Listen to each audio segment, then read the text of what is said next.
విజయం.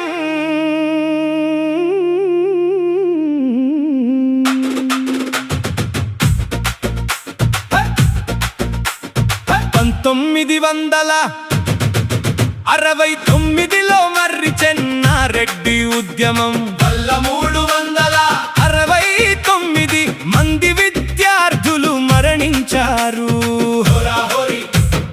పోలీసులు కాల్పులు జరిపి విద్యార్థులని చంపేశారు. అలాంటి ఉద్యమాన్ని నడిపిన మర్రి చెన్నారెడ్డి తెలంగాణ ద్రోహిగా ప్రజల్లో ఉండిపోయాడు. అయినా ఈ ప్రజలు క్షమించి మన్నించి మళ్ళీ అతన్ని ముఖ్యమంత్రిని చేశారు. ఒక్కసారి కాదు 2 సార్లు చేశారు. కాంగ్రెస్ పార్టీ అంతా వెన్నుపోటు పార్టీ, వాళ్ళ పార్టీ వాళ్ళే ఆయన్ని 2 సార్లు దించేశారయ్యో. అర్థం చేసుకోండి.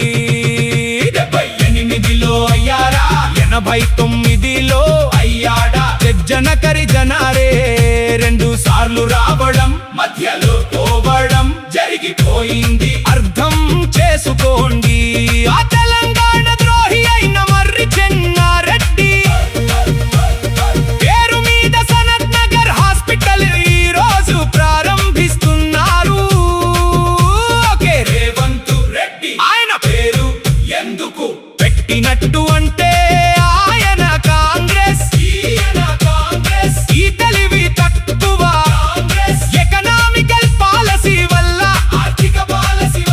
ఆర్థిక డిసెంట్రలైజేషన్ వల్ల, ఆర్థిక సరళీకరణ లేకపోవడం వల్ల పేదలు నానా అవస్థలు పడుతూ చదువులేక జ్ఞానముతో అవివేకముతో ఆర్థిక సమస్యలతో కొట్టుమిట్టాడుతున్నారు.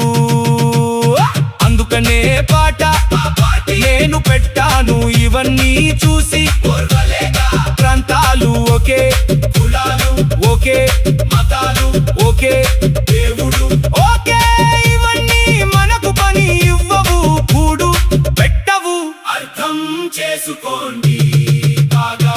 నాది డబ్బు పార్టీ, పైసా పార్టీ, పని పార్టీ. ప్రతి ఒక్కరికి తప్పక పని ఉంటే, మంచి జీతం వస్తే ఆటోమేటిక్ గా బ్రహ్మాండంగా వాళ్ళే బాగుపడతారు.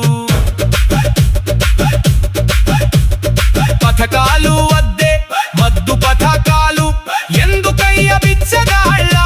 ఒక భారతీయుడు అంటే ఆ భారతీయుడు ఓటు వేసినందుకు, ఆ ప్రభుత్వం ఏర్పడినందుకు. భారతీయుడు బిచ్చగాడ కాదు కదా. మరి బిచ్చగాళ్ళని ఎందుకు చేశారు అంటే, రాజ్యాంగ వ్యవస్థ బాగులేదు. రాజ్యాంగం బాగున్న అమలులో ఉండాలి కదా. అమలు లేకపోతే రాజ్యాంగం ఉన్నా ఒకటే, లేకపోయినా ఒకటే. అయినా బాబోయ్, నేను చాలా పెద్ద మేధావిని, ఆర్థిక శాస్త్రవేత్తను, సాంఘిక శాస్త్రవేత్తను. సాంఘికంగా మాదిగా కుమ్మరి కమ్మరి అని అరే దొరే దొరే అని దొరలు ఆనాడు నానా హింసలు పెట్టి పాపం సామాజికంగా హింసపరిచి మాట్లాడి కులాన్ని బేస్ చేసుకొని అడ్డరాని తనాన్ని పెట్టి ఊరి అవతల గుడిసెలు పెట్టి పసిబులు పోయండి, కాపలా కాయండి అని నానా అవస్థలు పెట్టారు. పాఠాలు వింటే, పని శక్తులు వింటే చెవులో సీసం పోశారయ్యా. అందచెత్తన కొడుకులు హిందువులు ఈయన కొడుకులందరినీ కాల్చిపారదెంగాలి. అప్పుడు గాని హిందూయిజం బాగుపడతది. మతం ఒకటి నా కొడుకులను కాల్చి పారేస్తే గాని హిందూ దేశం బాగుపడదు. ప్రతి ఒక్కరికి తప్పక నెలకు 30,000 జీతం ఇస్తాను అని